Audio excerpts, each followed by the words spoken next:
여러분 평안하십니까? 오늘도 말씀과 함께 주님의 은혜 가운데 거하시기 바랍니다. 오늘 말씀은 요한계시록 4장입니다. 1절입니다. 2일 후에 내가 보니 하늘에 열린 문이 있는데 내가 들은 바 처음에 내게 말하던 나팔소리 같은 그 음성이 이르되 이리로 올라오라. 이후에 마땅히 일어날 일들을 내가 내게 보이리라 하시더라. 1절의 포인트는 이리로 올라오라입니다. 예수님의 말씀입니다. 이리로 올라오라. 이후에 일어날 일들을 보여주마. 너가 지금 보고 있는 것이 이 세상의 전부가 아니란다. 너의 눈에 보이는 것처럼 로마의 박해로 인해 교회들이 다 망한 것 같고 성도들이 모두 믿음의 길에서 떠나는 것 같고 신실한 그리스도인들이 죽어가는 이 모습들이 세상의 전부가 아니란다. 너가 보지 못한 엄청난 일들이 있단다. 나는 너에게 그것을 보여주고 싶구나. 그러니 이리로 올라오라. 주님은 지금 요한과 이 땅에 있는 교회를 당신이 보여주고 싶은 세계로 초청하고 계시는 것입니다. 지금 눈에 보이는 현실 너머에 있는 그 세계를 보여주고 싶으신 거예요. 육의 눈으로 볼 수 있는 암울한 현실이 아니라 영의 눈을 열어서 볼 수 있는 그 세계를 보여주고 싶으신 것이죠. 그래서 암울한 시대를 살고 있는 주의 백성들을 위로하고 격려하고 소망을 가지도록 하고 싶으신 것입니다. 자, 이제 주님께서 보여주시는 것들입니다. 내가 곧 성령에 감동되었더니 보라, 하늘에 보좌를 베풀었고 그 보좌 위에 앉으신 이가 있는데 앉으신 이의 모양이 벽옥과 홍보석 같고 또 무지개가 있어 보좌에 둘렸는데 그 모양이 녹보석 같더라. 지금부터 우리가 보게 되는 이러한 묘사들은 사실적인 묘사라기보다는 상징적인 묘사입니다.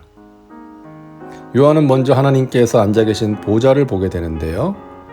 그 보좌 주변에는 아름다운 색깔의 무지개가 펼쳐져 있었습니다. 보좌가 상징하는 것이 무엇일까요? 보좌는 예로부터 통치를 상징했습니다. 누군가가 보좌에 앉았다는 것은 그가 나라를 통치하는 왕이라는 의미입니다. 자, 주님은 왜 요한에게 가장 먼저 이 보좌를 보여주셨을까요?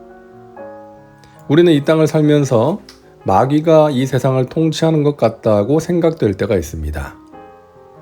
죄악에 넘쳐나고 악인이 득세하는 이 세상을 보면서 또는 우리를 힘들게 하는 문제들을 보면서 과연 하나님께서 이 세상을 통치하시는 게 맞나 하는 생각이 들기도 하는 것이죠. 초대교회 성도들은 더욱 그러지 않았겠습니까? 계속되는 박해 속에서 하나님이 과연 이 땅을 통치하고 계시는지 의문이 들었을 거예요. 그들이 겪고 있는 상황 속에서 도무지 하나님의 통치를 느낄 수가 없었기 때문입니다. 그런데 그런 교회를 향해 주님께서 가장 먼저 보여주시는 하늘의 광경은 하나님께서 여전히 보좌에 앉아 계신 모습입니다. 주님께서 여전히 이 세상과 우주를 통치하고 계신다는 것을 선언하는 것이죠. 아무리 이 세상에 문제가 많고 상황이 어려워도 이 세상의 주인은 사탄이 아니라는 거예요. 여전히 하나님께서 이 세상의 왕이시고 통치자라는 것을 선언하는 것입니다. 초대교회 성도들의 근본적인 고민은 바로 이 통치의 문제였어요. 로마는 너무나 강력했습니다. 로마의 황제는 세상을 지배했습니다. 그야말로 절대 권력을 휘둘렀습니다. 그가 세상을 통치하는 것 같았죠. 그러나 예수님은 이리로 올라와서 보라고 하시면서 로마 황제의 영광과는 비교할 수 없이 아름다운 보좌와 그 보좌에 앉아 계신 하나님을 보게 하신 것입니다. 세상을 통치하는 진짜 왕은 하나님이시라는 것이죠. 로마의 황제는 잠시 있다 사라지는 안개와 같습니다. 그는 영원하지 못합니다. 그가 통치하는 나라도 언젠가는 사라질 것입니다. 그러나 진짜 왕이신 야훼 하나님, 그분의 보좌는 한 번도 흔들린 적이 없습니다. 그분의 보좌는 영원하고 그분의 통치도 영원할 것입니다. 그분은 정하신 때에 세상의 거짓 왕들을 다 무너뜨리실 것입니다. 우리는 그분을 믿는 것입니다. 자, 또 한 가지 상징적인 묘사가 나오는데요. 6절부터 9절에 나오는 특이한 네 생물입니다. 네 생물이 있는데 앞뒤에 눈들이 가득하더라.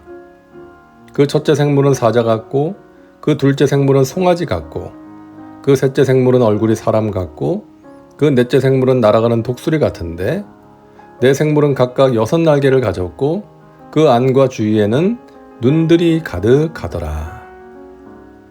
앞뒤에 눈들이 가득한 네 생물이 나오는데요. 이미 구약의 에스겔서와 이사야서에 등장했던 생물들입니다.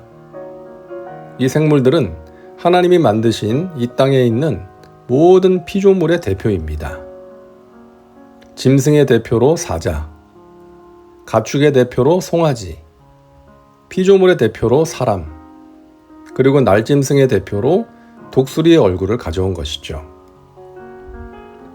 그들이 밤낮 쉬지 않고 이르기를 거룩하다 거룩하다 거룩하다. 주 하나님 곧 전능하신 이여 전에도 계셨고 이제도 계시고 장차 오실 이시라 하고 땅의 모든 피조물들이 하나가 되어서 그들의 창조주를 찬양하는 것입니다. 이 생물들의 눈에 대한 묘사는 그들이 가진 지혜를 의미합니다. 당시 유대인들에게 이 눈은 지혜를 상징했어요. 그러므로 이 네 생물의 묘사를 통해 지혜를 가진 모든 피조물들에게 찬양을 받으시는 하나님을 상징적으로 표현한 것입니다. 자, 이것을 보여주신 이유가 무엇일까요? 참된 왕이 누구시고 또 그분께 드리는 예배가 어떤 것인지를 보여주신 것입니다. 당시의 성도들이 드린 예배, 지하나 무덤에서 숨어서 드린 예배, 초라하게 드린 그 예배를 하늘에 계신 왕이신 하나님께서 받으셨다는 것입니다. 너희가 드린 예배는 사람들이 생각하는 바보 같은 것이 아니라 지혜로운 것이었다고 말씀하시는 거예요. 사방에 눈이 있어서 모든 것을 다 볼 수 있는 지혜로운 피조물들이 하나님을 찬양하고 경배하는 것, 그것을 바로 너희들이 하고 있다 라고 말씀하시는 것이죠. 초대교회 성도들이 로마의 군인들에게 발각이 될까봐 가슴 졸이며 숨어서 드린 그 예배를 하나님께서 받으셨다고, 그것이 참으로 지혜로운 것이었다고 인정하시는 것입니다. 오늘날도 마찬가지죠. 하나님을 믿는 사람들, 하나님께 순종하는 성도들을 향해 세상은 바보라고 손가락질을 합니다. 그렇게 살면 이 세상에서 성공할 수 없어 라고 하면서 하나님께 충성하는 우리를 이해하지 못하죠. 그러나 하나님은 그런 우리를 가장 지혜로운 자라고 말씀하시는 거예요. 23살의 젊은 나이에 순교한 짐 엘리엇의 일기에 이런 글이 있었다고 하죠. 영원한 것을 위하여 영원하지 못한 것을 버리는 자는 결코 바보가 아니다. 믿음의 사람은 영원한 것을 위하여 영원하지 못한 것을 버릴 수 있는 사람입니다. 그런 사람이 지혜로운 사람인 것입니다. 자, 마지막으로 보여주신 하늘 보좌의 모습입니다. 10절과 11절을 보겠습니다. 24장로들이 보좌에 앉으신 이 앞에 엎드려 세세토록 살아계시는 이에게 경배하고 자기의 관을 보좌 앞에 드리며 이르되 우리 주 하나님이여 영광과 존귀와 권능을 받으시는 것이 합당하오니 주께서 만물을 지으신지라 만물이 주의 뜻대로 있었고 또 지으심을 받았나이다 하더라. 하나님의 보좌 주변에 24개의 작은 보좌가 있습니다. 그 보좌에는 24명의 장로들이 면류관을 쓰고 앉아 있습니다. 지혜로운 네 생물들이 창조주 하나님을 찬양할 때 이들도 하나님을 찬양합니다. 여기서 24장로가 상징하는 것은 이 땅의 교회입니다. 구약의 교회를 상징하는 이스라엘 12지파, 그리고 신약의 교회를 상징하는 12사도를 합한 숫자죠. 24장로는 면류관을 쓰고 하나님을 찬양하다가 자기의 관을 벗어서 보좌 앞에 드립니다. 주님께서 영광을 받으시는 것이 합당합니다. 주님께서 만물을 창조하셨고 다스리는 분이시기 때문입니다. 하면서 그렇게 하는 거예요. 자, 이것이 어떤 의미일까요?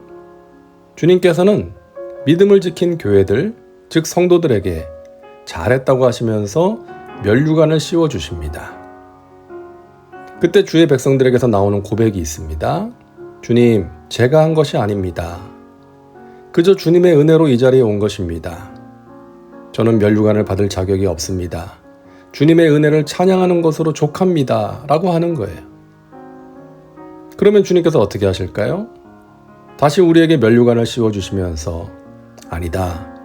너는 최선을 다했다. 내가 안다. 이 면류관을 쓰기에 합당한 자다. 일어나라. 나와 함께 보좌에 앉자. 라고 하시며 일으켜 세워주시는 것이죠. 사랑하는 여러분, 우리가 이 땅을 살아가는 동안에 이 세상의 그 무엇을 우리의 왕으로 삼고 섬기는 것이 아니라 오직 하나님께서 이 세상의 통치자임을 인정하고 그분을 섬길 때, 그리고 그분만을 경배할 때 하나님께서는 장차 우리를 하나님 보좌 옆에 앉게 하실 것입니다. 그리고 말씀하실 것입니다. 사랑하는 아들아, 딸아, 수고 많았다. 너가 세상의 유혹과 마귀의 시험을 이기고 믿음을 지켰구나. 내가 너를 기뻐한다. 저와 여러분이 이러한 주님의 음성을 들을 수 있기를 간절히 바랍니다. 기도합니다. 사랑과 은혜가 풍성하신 하나님, 오늘도 말씀과 함께 살게 하시니 감사합니다. 고난 중에 있는 그리스도인들에게 주신 주님의 말씀을 보았습니다. 이 땅을 통치하시는 하나님을 믿습니다. 이 세상의 그 무엇이 아닌 오직 하나님만을 경배합니다. 장차 주님 앞에 서게 될 그날에 주님께 인정받고 칭찬받는 주의 백성들 되게 하옵소서. 예수님의 이름으로 기도하옵나이다. 아멘. 오늘도 말씀과 함께 은혜 가운데 거하시기 바랍니다. 여러분 사랑하고 축복합니다.